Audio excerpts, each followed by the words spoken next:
தமிழில் முதல் பக்தி சேனல் சாய் டிவி.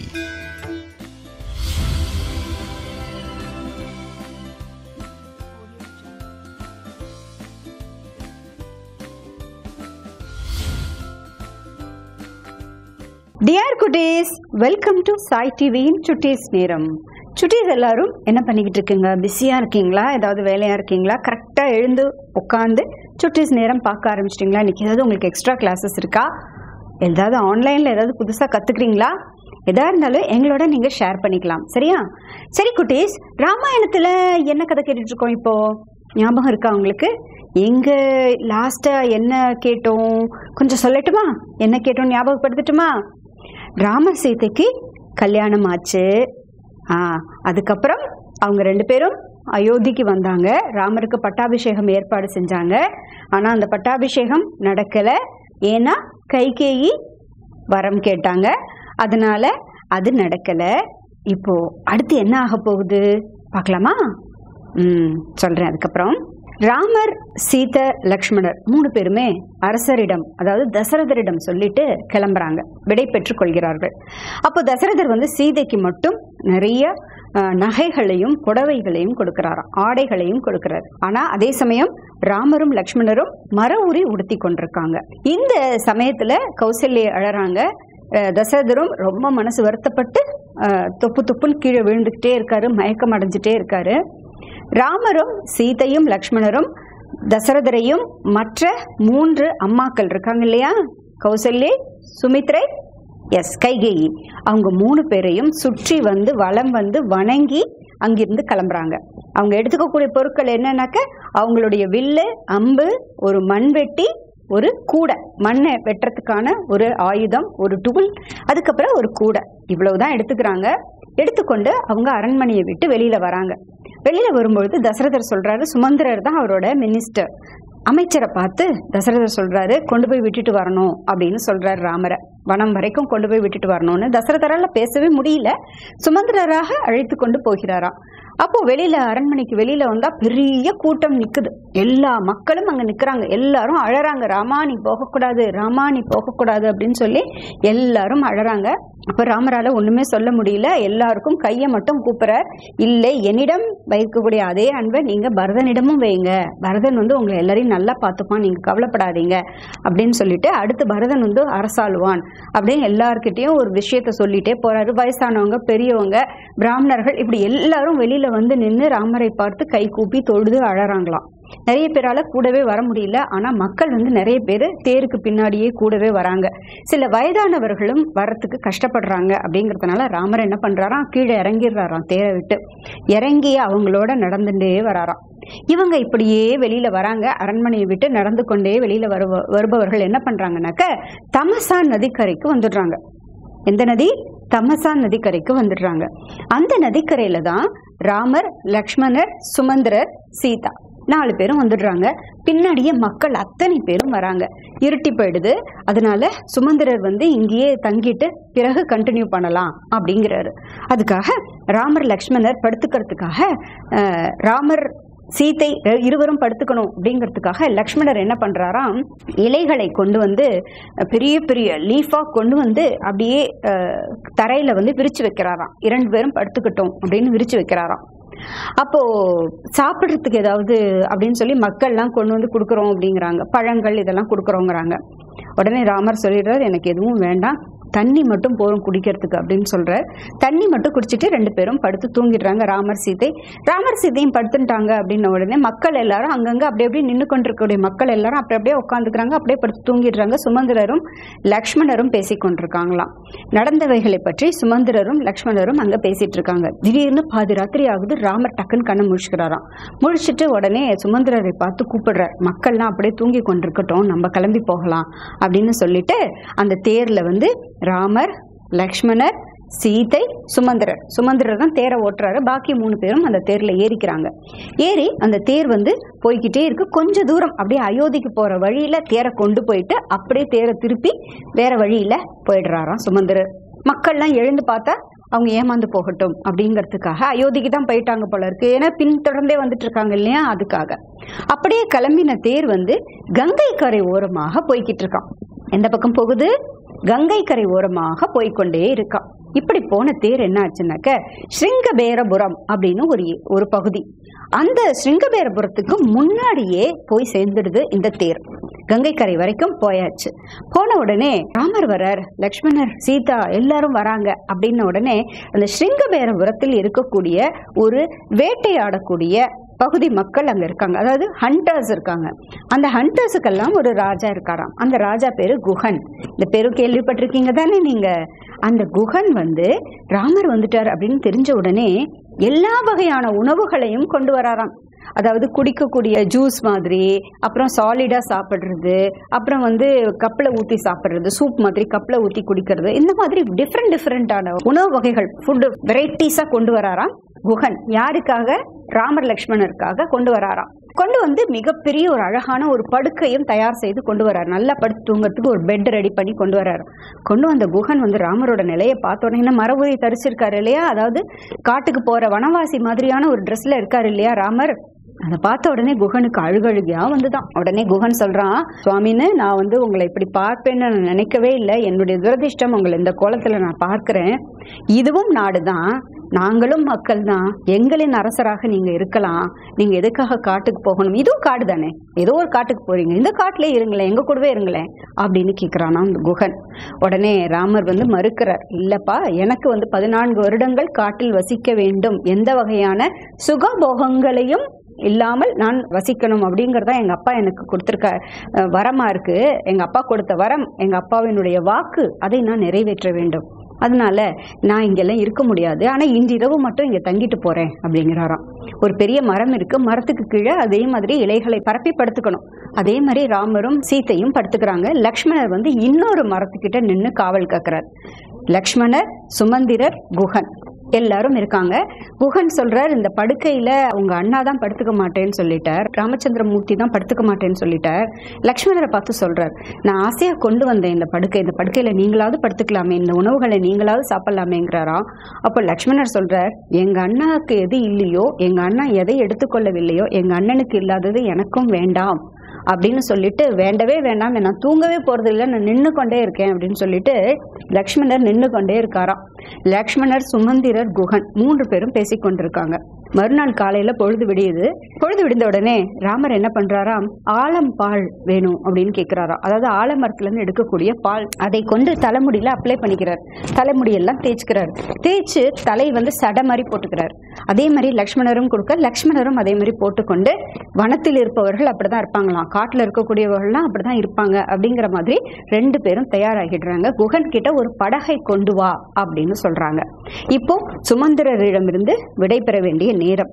சுமந்திரர் கிட்ட சொல்றார் ராமர், தாங்கள் இத்துடன் கிளம்பி போகலாம், அயோத்திக்கு திரும்பி போங்கன்னு. உடனே சுமந்திரர் போக மாட்டேன்னு அழறாராம் கையை பிடிச்சுட்டு. ராமர் கையை பிடிச்சிட்டு, நான் உங்க கூட தான் வருவேன், உங்களை விட்டு நான் எங்கேயும் போக மாட்டேன்னு. உடனே ராமர் சொல்றாரு, எங்க அப்பாவுக்கு நீங்க தான் மிகச்சிறந்த நண்பர், நீங்க பெஸ்ட் ஃப்ரெண்ட் எங்க அப்பாவுக்கு.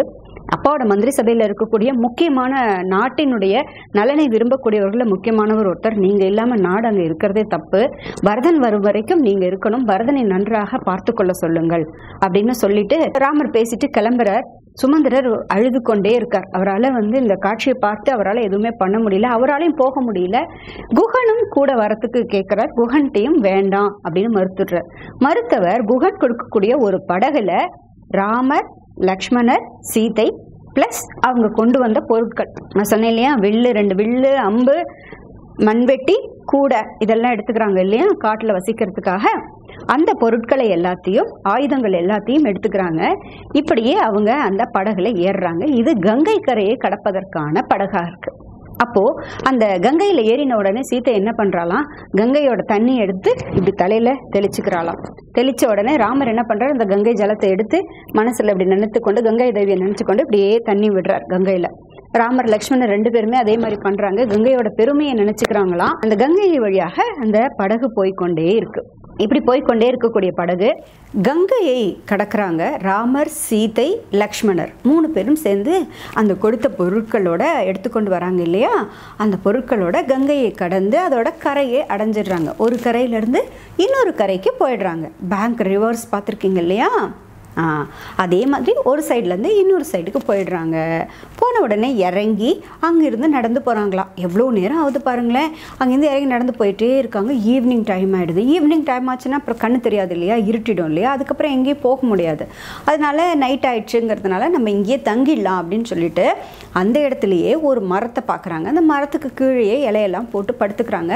உடனே ராமர் சொல்கிறார் லக்ஷ்மணன்ட்ட, சீதை வந்து பாதுகாப்பாக இருக்கணும் லக்ஷ்மணா அப்படின்னு சொல்கிறாராம். அதனால் என்ன நான் பார்த்துக்கிறேன் அப்படின்னு சொல்லிட்டு இலையெல்லாம் கொடுத்து நல்லா வசதி பண்ணி கொடுக்குறாரு. லக்ஷ்மணர் வந்து சீதையை படுத்துக்கிறதுக்காக. சீதா அம்மா படுத்துட்டாங்க. இப்போது ராமர் வந்து லக்ஷ்மணரை பார்த்து சொல்கிறாராம், லக்ஷ்மணா, அப்பா வந்து இப்படி ஒரு முடிவு எடுத்துட்டாரு, பரதன் இன்னும் வரலை, அதனால் நாடு வந்து எந்த நிலையில் இருக்கோ தெரியல, நம்முடைய அன்னையர்கள்லாம் எப்படி இருக்காங்களோ தெரியல, அம்மாலாம் எப்படி இருக்காங்களோ தெரியல, அதனால் லக்ஷ்மணா நீ திரும்பி போயிடேன் அப்படின்னு சொல்கிறாராம். உடனே லக்ஷ்மணர் என்ன பண்ணுறாருன்னா ராமரோட பாதங்களை பிடிச்சிக்கிறாராம். பிடிச்சிட்டு, அண்ணா நான் உங்களை விட்டு நான் பிரிஞ்சு போகவே மாட்டேன் அண்ணா, நான் என்றைக்குமே வந்து உங்கள் கூட தான் இருப்பேன், என்னை தயவு செய்து போக சொல்லாதீங்க, அவரவர் இது வந்து எப்படி நடக்கணுமோ அப்படியே நடக்கட்டும், ஆனால் நான் மட்டும் திரும்பி போக மாட்டேன், நான் உங்கள் கூட தான் இருப்பேன் அப்படின்னு லக்ஷ்மணர் வந்து ராமருடைய கால்களை கட்டி கொண்டு அழறாராம். உடனே ராமர் சொல்கிறார், சரி வேறு வழி இல்லை, என்னப்பா பண்ணுறது, பரவாயில்ல விடு, நான் இனிமேல் உன்னை போக சொல்ல மாட்டேன். 2-3 தடவை ட்ரை பண்ணிட்டார் இல்லையா லக்ஷ்மணா, திரும்பி போன்னு லக்ஷ்மணர் மாட்டேன்னு பிடிவாதமாக பிடிக்கிறார் இல்லையா.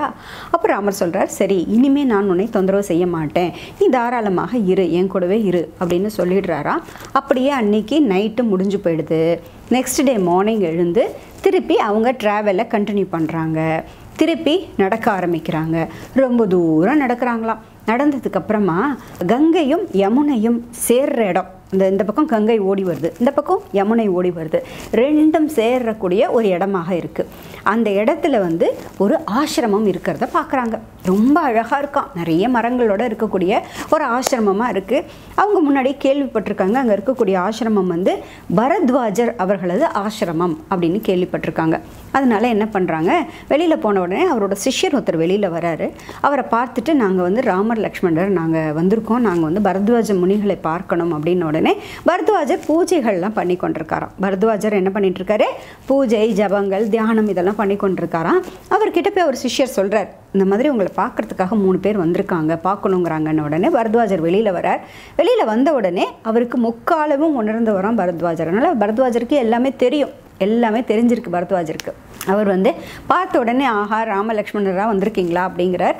ராமர் ஆனால் அவரிடமும், அப்பா இந்த மாதிரி எங்களை நாடு கடத்தி விட்டார், நாங்கள் நாட்டை விட்டு வந்துட்டோம், காட்டில் தான் வனவாசம் பண்ண போகிறோம் அப்படின்னு ராமர் பரத்வாஜர்கிட்ட சொல்கிறாராம். உடனே பரத்வாஜர் சொல்கிறார், அதனால் என்ன, எனக்கு முன்பே அறிவேன், இது எனக்கு தெரியும் அப்படின்னு சொல்லிட்டு இன்று இரவு நீங்கள் இங்கேயே கழிக்கலாம் அப்படின்னு சொல்கிறாராம். அன்றைக்கி நைட்டு அங்கேயே தங்கிட்டு போங்க அப்படின்னு சொல்லி யார், ராமர் லக்ஷ்மணர் சீதா 3 பேரும் அங்கேயே சாப்பிட்டு அங்கேயே நைட்டு தங்கிடுறாங்க.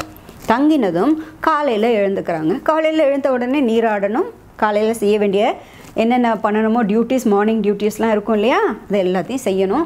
செஞ்ச உடனே ராமர் லக்ஷ்மணர் வந்து பரத்வாஜரை பார்த்து வணங்கி, நாங்கள் இங்கேயே இருக்க முடியாது, இந்த இடம் அமைதியாக தான் இருக்குது, ஆனால் நாங்கள் இருக்க முடியாது, ஏன்னா இது அயோத்திக்கு ரொம்ப பக்கமாகவே இருக்குது, எல்லாரும் அயோத்தியிலேருந்து எப்போ வேணாலும் இங்கே வந்துடுவாங்க, நான் இங்கே இருக்க முடியாது, அதனால் நான் வேறு இடத்துல போய் இருக்கணும்னு நினைக்கிறேன், நான் எங்கே இருக்கலாம் அப்படின்னு கேட்குறாராம். அதுக்கு உடனே பரத்வாஜர் சொல்கிறாரு, இங்கிருந்து போனீங்கன்னா சில 10 கோச தூரம் அப்படின்னு ஒரு அளவு சொல்கிறார்.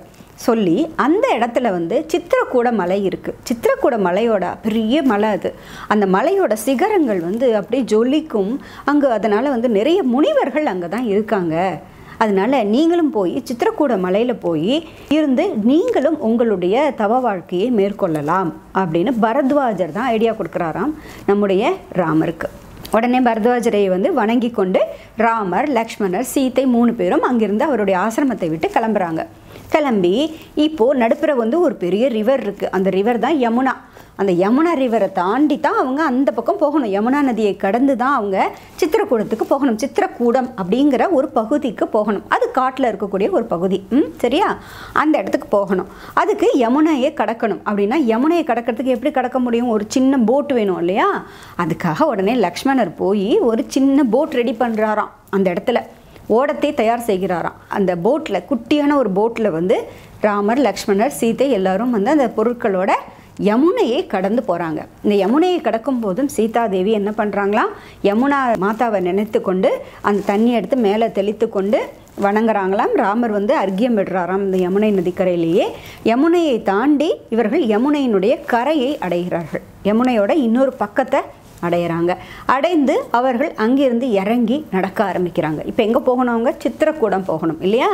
இறங்கி நடக்கும்பொழுது ஒரு கோச தூரத்திலேயே, அதாவது கிட்டத்தட்ட ஒரு 1 கிலோமீட்டர் 1.5 கிலோமீட்டர் வந்திருக்கும் பொழுதே அங்கே இருக்கக்கூடிய இடமெல்லாம் ரொம்ப அழகாக இருக்கான். ரொம்ப பிடிச்சிருக்கான் சீதைக்கு. ஆஹா, இவ்வளோ அழகாக இருக்கேன்னு உடனே ராமர் ரொம்ப சந்தோஷப்பட்டு நிறைய பூங்கத்துக்கள்லாம் பறித்து கொடுக்குறாராம். உனக்கு பூன்னா ரொம்ப பிடிக்குமா சீதா, இந்த பூவெல்லாம் வச்சுக்கோ அப்படின்னு சொல்லி பூவெல்லாம் பறித்து கொடுக்குறாராம். அங்கேயே பழங்கள் எல்லாம் சாப்பிட்டு கொண்டு அந்த ஒரு மரத்தடியில் வந்து அவங்க ரெஸ்ட் பண்ணிக்கிறாங்க. அதற்கப்புறம் திரும்ப எழுந்து நடக்க ஆரம்பிக்கிறாங்க. அப்போ நடக்கும்பொழுது அந்த வழியிலேயே அவங்க வந்து வால்மீகி முனிவரை பார்க்குறாங்களாம். வால்மீகி முனிவர் இவர்களை வரவேற்கிறாராம். யார் வால்மீகி? எஸ், இந்த ராமாயணம் நமக்கு வருது இல்லையா, இந்த ராமாயணத்தை எழுதி கொடுத்தவர் வால்மீகி இல்லையா. இந்த வால்மீகி அப்போவே ராமர் தரிசிச்சிருக்காராம். ஆனால் அது தவிர பாக்கி எதையும் வால்மீகி தன்னை பற்றி எழுதிக்கவே இல்லை. தான் சந்தித்ததை பற்றி இந்த வால்மீகி ராமாயணத்தில் சொல்லவே இல்லை. ஆனால் வால்மீகி ஆசிரமத்தில் ராமர் தரிசிச்சிருக்கார் வால்மீகியை, வால்மீகி ராமரை தரிசிச்சிருக்கார். இது முடிந்தவுடனே அவர்களிடமிருந்து கிளம்பி சித்திரக்கூடத்தை அடைகிறார்கள். சித்திரக்கூடத்தை ராமர், லக்ஷ்மணர், சீதாதேவி 3 பேரும் சேர்ந்து சித்திரக்கூடத்துக்கு போயிடுறாங்க. போய் சித்திரக்கூடத்தில் இறங்கி நடந்து போய்கொண்டே இருக்காங்க. அடைந்துட்டாங்க சித்திரக்கூடத்தை, நடந்து போய்கொண்டே இருக்காங்க. அப்போ வந்து அங்கே ஒரு நதி ஓடுதான், அங்கே ஒரு ஆறு ஓடுது. என்ன ரிவர் அப்படின்னாக்க அந்த ஆற்றின் பேர் மந்தாகினி அப்படிங்கிற ஆறு வந்து அங்கே ஓடிக்கிட்டு இருக்கு. அந்த நதியின் கரையிலேயே ரொம்ப தூரம் போக வேண்டாம் லக்ஷ்மணா, தண்ணி இல்லாத இடத்துல நம்ம இருக்க முடியாது இல்லையா. அதனால தண்ணீருக்கு பக்கத்திலேயே, அந்த ஆற்றினுடைய பக்கத்திலேயே, மந்தாகினியின் அருகிலேயே நம்முடைய ஆசிரமத்தை அமைத்து கொள்வோம், நம்முடைய வீட்டை அமைத்து கொள்வோம் அப்படின்னு ராமர் லக்ஷ்மணர்கிட்ட சொல்கிறாராம். உடனே லக்ஷ்மணர் ஆஹா அண்ணா அதனால் என்ன அப்படின்னு சொல்லிட்டு உடனே கிடுகிடுன்னு போய் காட்டிலிருந்து கட்டைகளெல்லாம் வெட்டி கொண்டு வராரு. பெரிய பெரிய இலைகளெல்லாம் கொண்டு வராராம். அந்த குடிசை பண்ணணும் இல்லையா, குடிசைக்கான மேலே பார்த்தீங்கன்னா குடிசை வேய்வதற்கான பொருட்கள் அப்படின்னு சொல்லுவாங்க, குடிசை செய்யறதுக்கான பொருட்கள். அந்த பொருட்களை எல்லாம் போய் லக்ஷ்மணர் போய் ஒரு இடத்துலேருந்தும் கொண்டு வந்து ரொம்ப சீக்கிரமே அழகான ஒரு குடியிலே அமைத்து விடுகிறாராம். ரொம்ப சூப்பராக ஒரு வீடு கட்டிடுறாராம் லக்ஷ்மணர். கட்டின உடனே ராமர் வந்து ஒரு நல்ல ஒரு நேரத்தில் சீதையோடு சேர்ந்து வலது காலை எடுத்து வைத்து காட்டில் கட்டியிருக்கக்கூடிய வீட்டுக்குள்ளே ராமரும் சீதையும் முதல்ல உள்ளே நுழையிறாங்களாம். பின்னாடியே லக்ஷ்மணர் நுழைகிறார். இதுதான் வந்து சித்திரக்கூடத்தில் ராமர், லக்ஷ்மணர், சீதை 3 பேரும் போய் புது ஒரு வீடு கட்டிட்டு அங்கே போய் இருந்துட்டாங்க. சரி, இப்போது சுமந்திரர் விட்டார் இல்லையா, ஸ்ருங்கபேரபுரம்னு சொன்னோம் இல்லையா, குஹனோட இடம். அங்கே வந்து சுமந்திரர் இருக்கார் இல்லையா, அந்த சுமந்திரருக்கு ஒரு தகவல் வருது. என்னன்னாக்க ராமர், லக்ஷ்மணர், சீதை இவர்கள் வந்து சித்திரக்கூடத்தை அடைந்து விட்டார்கள் அப்படிங்கிற தகவல், இன்ஃபர்மேஷன் கிடைக்குதான். யார் இதை கொண்டு வந்து கொடுக்கறதுனா ஒற்றன். யாருடைய ஒற்றன்னா குஹனோட ஒற்றன். குஹன் வந்து ஒரு ஒற்றர், ஒரு ஸ்பையை வந்து அனுப்புகிறார். அனுப்பி அவர் தான் போய் கண்டுபிடிச்சி கொண்டு வர்றார். அதாவது ராமர் வந்து சித்திரக்கூடத்துக்கு போயிட்டாரு, பரத்வாஜர் ஆசிரமம் போனார், வால்மீகி ஆசிரமம் போனார், அதுக்கப்புறம் சித்திரக்கூடமும் போயிட்டாரு அப்படிங்கிறத அந்த ஒற்றன் வந்து சொன்னது பிறகு சுமந்திரர் இனிமே இருந்து என்ன பிரயோஜனம் இல்லையா, கிளம்ப வேண்டியதானே நாட்டுக்கு திரும்ப. அதற்காக சுமந்திரர் வந்து திரும்பி அயோத்திக்கு போக போகிறார். போகும்பொழுது என்ன பண்ணுறாராம், ஒரு துணி எடுத்து தலையில் போட்டுக்கிறாராம். அவ்வளோ துக்கம் சோகத்தோடு அவர் வந்து அயோத்திக்குள்ளே திரும்பி போகிறார் சுமந்திரர். போகிற வழியெல்லாம் மக்கள் பார்த்து கொண்டே இருக்காங்களாம். என்ன நீங்கள் தனியாக வரீங்க அப்படிங்கிற மாதிரி பார்க்கும்பொழுதே அப்படியே ஒரு சோகமாக கண்ணீரோட எல்லா மக்களுமே வந்து சுமந்திரர் பார்க்கும்போதே அவ்வளோ வருத்தத்தோடு பார்க்குறாங்களாம். எங்கேயுமே கலையே இல்லை, மக்கள் எல்லாமே சோகமாக இருக்காங்க. ஏன்னா முழு கோசல நாட்டை கடந்து தான் இவங்க போயிருக்காங்க. அப்போது பல கிராமங்கள் வழியாக கோசலை நாட்டுக்குள்ளே இவர் உள்ள நுழையிறார், அயோத்தி நாட்டுக்குள்ளே நுழையிறார். யார்? சுமந்திரர். எப்போ தனியாக வரார், தனி தேரில் வரார். இவர் தானே கூட்டிகிட்டு போனார், எல்லாரையும் விட்டாச்சு இல்லையா, இப்போ அவர் தனியாக திரும்பி வரார். திரும்பி வந்த உடனே நேராக யாரை வந்து பார்க்கணும், தசரதரை தானே வந்து பார்க்கணும். அதே மாதிரி தசரதரை வந்து சந்திக்கிறாராம். இப்போது தசரதர் யாரோட இருக்கார், கௌசல்யை எல்லாரோடையும் இருக்கார். தசரதரோட அரண்மனை கூட கௌசல்யை இருக்கா. போன உடனே தசரதர் பார்க்கிறார். சுமந்திரரை பார்த்த உடனே, சுமந்திரா என்னாச்சு, ராம லக்ஷ்மணர் என்னாச்சுன்னு. இந்த மாதிரி கங்கை கரை வரைக்கும் நான் போனேன், ஸ்ருங்கபேரபுரம் வரைக்கும் நான் போனேன், அதற்கு மேலே நான் செல்வதற்கு ஸ்ரீராமர் என்னை அனுமதிக்கவில்லை அப்படிங்கிறார் சுமந்திரர். கை ரெண்டையும் தலைக்கு மேலே இப்படி கூப்பிக்கொண்டு அழுது கொண்டே சொல்கிறாராம். என்னால் நான் கொண்டு போய் விட்டுட்டு வந்துட்டேன், எனக்கு ரொம்ப கஷ்டமாக இருக்குது, எனக்கு ரொம்ப மனசு வருத்தமாக இருக்குது ராமரை அனுப்பிட்டு வந்தது அப்படின்னோடனே ராமர் என்ன சொன்னார், லக்ஷ்மணர் என்ன சொன்னார்னு கேட்கிறார். ராமர் பரதனை அரசால சொன்னார். பரதன் என்னுடைய அன்னையும் அவனுடைய அன்னை போல பார்த்து கொள்ள சொன்னார் அப்படின்னு சொல்கிறார். லக்ஷ்மணர் என்ன சொன்னார் அப்படின்னாக்க, லக்ஷ்மணர் கோபப்பட்டார், அப்பா இந்த மாதிரி ஒரு முடிவு எடுத்து விட்டாரே அப்படின்னு சொல்லி நாங்கள் அண்ணாவை இந்த மாதிரி நாடு கடத்திட்டாரே அப்படின்னு லக்ஷ்மணர் ரொம்ப வருத்தப்பட்டார் அப்படிங்கிறதையும் சுமந்திரர் சொல்கிறாராம். ஏற்கனவே தசரதர் வருத்தத்தில் இருக்கார் இல்லையா, இப்போ இன்னும் வருத்தம் அதிகமாகி தொப்புன்னு கீழே விழுந்துடுறாராம். கீழே விழுந்த உடனே அவர் என்ன சொல்கிறார், இப்பேற்பட்ட மகா பாவி ஆகிட்டேனேனா, நான் என்னுடைய இந்த பாவத்திற்கு அளவே இல்லையா அப்படின்னு சொல்லிட்டு இனிமேல் நான் ஒரு பொழுதும் இங்கெல்லாம் எங்கேயுமே இருக்க மாட்டேன், நான் கௌசல்யினுடைய அரண்மனையில் தான் இருப்பேன், கௌசல்யினுடைய அரண்மனைக்கு என்னை அழைத்து செல்லுங்கள் அப்படின்னு தசரதர் அழறாராம். உடனே தசரதர் கௌசல்யை எல்லாரையும் கௌசல்யோட அரண்மனைக்கு கூட்டிகிட்டு போகிறாங்க. அப்போ கௌசல்யை சொல்கிறாங்க, அப்படியே மெதுவாக சுமந்திரர்கிட்ட பேசுகிறாங்களாம், என்னை அழைத்து கொண்டு போய் விட்டுடேன். தசரதர் மன்னருக்கு முடியாது, மன்னரை அழைத்து கொண்டு மன்னர் நான் போகிறேங்கிறார், என்னை கொண்டு போய் விட்டுட்டு ராமாட்ட அப்படிங்கிறார். அவரை போக முடியுமா, அவர் ஏற்கனவே உட முடியாமல் இருக்கார், தொப்புன்னு கீழே விழுந்துருக்காரு, அவர் எப்படி அழைச்சின்னு போக முடியும். அப்போ கௌசல்யை சொல்கிறாங்க, தசரதரை அழைத்து கொண்டு போகலனாலும் பரவாயில்ல, என்னை அழைச்சிட்டு போய் விட்டுடு ராமன்ட்ட அப்படின்னு. ராமன் எப்படி இருப்பான் அப்படின்னு சொன்ன உடனே சுமந்திரர் சொல்கிறாராம், நீங்கள் பயப்பட வேண்டாம் அப்படின்னு ஆறுதல் கொடுக்குறாராம் கௌசல்யக்கு. ஓரளவுக்கு அவங்க நிம்மதியாக இருக்காங்க, சித்திரக்கூடம் மலைக்கு போயிட்டாங்க, சித்திரக்கூடம் அந்த ஏரியாவுக்கே போயிட்டாங்க, அவங்க நிம்மதியாக இருப்பாங்க, நீங்கள் கவலைப்படாதீங்க. ராமர் காட்டையே நாடாக நினைத்து கொண்டிருக்கிறார், சீதையும் அங்கு மிக நலமாக இருக்கிறார், அதனால் நீங்கள் கவலைப்பட வேண்டாம், நானும் 3 நாட்கள் அங்கேயே தங்கி இருந்தேன், ஒருவேளை ராமர் வந்தால் அழைத்து செல்லலாம் அப்படிங்கிற எண்ணத்தில் நானும் 3 நாட்கள் தங்கி இருந்தேன், ஆனால் ராமர் வரவில்லை, அதனால தான் நான் கிளம்பி வந்தேன், நீங்கள் கவலைப்படாதீங்க அப்படின்னு சொன்ன உடனே தசரதர் பலவாறாக புலம்புறாராம். ஐயோ, நான் இவ்வளவு தப்பு பண்ணிட்டேனே, நான் இப்படி இருந்திருக்கக்கூடாது அப்படின்னு சொல்லிட்டு கௌசல்யை பார்த்து அழறார். கௌசல்யையும் கணவரை ரொம்ப திட்டுறாங்களாம், தசரதரை ரொம்ப திட்டுறாங்க. இப்படி நீங்கள் ஒரு முடிவு எடுத்துட்டு என்னுடைய பையனையும் மருமகளையும் அனுப்பிட்டீங்களே, இனிமேல் நாடு என்ன கதியாக போகிறதோ தெரியலையே. பரதன் 14 வருடங்கள் கழித்து ராமர் கேட்டாலும் பரதன் அந்த ஆட்சியை திருப்பி கொடுப்பானா, திருப்பி கொடுத்தா அதை வாங்கிக் கொள்வது ராமனுக்கு பெருமையா அழகான்னு கேட்குறாங்களாம். ஒருத்தர் சாப்பிட்ட மிச்சத்தை இன்னொருத்தர் சாப்பிடுவாரா, அது மாதிரி தானே பரதன் ஆண்ட நாட்டை இனிமேல் ராமனுக்கு கொடுப்பானா, அதை ராமன் ஏற்றுக்கொள்வானா, இப்படி ஒரு தவறான முடிவு எடுத்துட்டீங்களே அப்படின்னும் போது தசரதர் இன்னும் வருத்தப்படுறாராம். அப்போ தான் தசரதர் தனக்கு ஒரு சாபம் சின்ன வயசில் ஏற்பட்டதை சொல்கிறார் கௌசல்யை கிட்ட. ஒரு ரிஷிகுமாரன் ஒருத்தனை நான் கொன்னுட்டேன், தெரியாமல் கொன்னுட்டேன், அவனுடைய அப்பா எனக்கு ஒரு சாபம் கொடுத்தார், நீயும் என்னை போல உன்னுடைய மகனை பிரிந்து இறுதி காலத்தில் நீ உன் மரணத்தை தழுவுவாய் அப்படின்னு சொல்லி அவர் கொடுத்த சாபம், அந்த சாபம் பலிக்கும் நேரம் இது வந்துடுத்து கௌசல்யே, அதைத்தான் கௌசல்யை நான் இப்படி அனுபவிக்கிறேன் அப்படின்னு சொல்லி அழுகிறாராம் கௌசல்யிடம் தசரதர். அப்புறம் என்ன ஆச்சு, இதுக்கப்புறம் தசரதர் என்ன பண்ணினார், உயிர் பழைச்சாரா, ராமர் என்ன செஞ்சார், சீத்தை என்ன செஞ்சாங்க, அடுத்த எபிசோடில் பார்க்கலாமா குட்டீஸ்? அது வரைக்கும் நீங்கள் வெயிட் பண்ணணும். ஓகே, சரியா? பாய் குட்டீஸ். சாய் டிவி நிகழ்ச்சிகள் உங்களுக்கு பிடிச்சிருக்கா? லைக் பண்ணுங்க, ஷேர் பண்ணுங்க, கமெண்ட்ஸ் பண்ணுங்க, சப்ஸ்கிரைப் பண்ணுங்க, பக்கத்தில் இருக்கிற பெல் சிம்பலை ப்ரெஸ் பண்ணுங்க.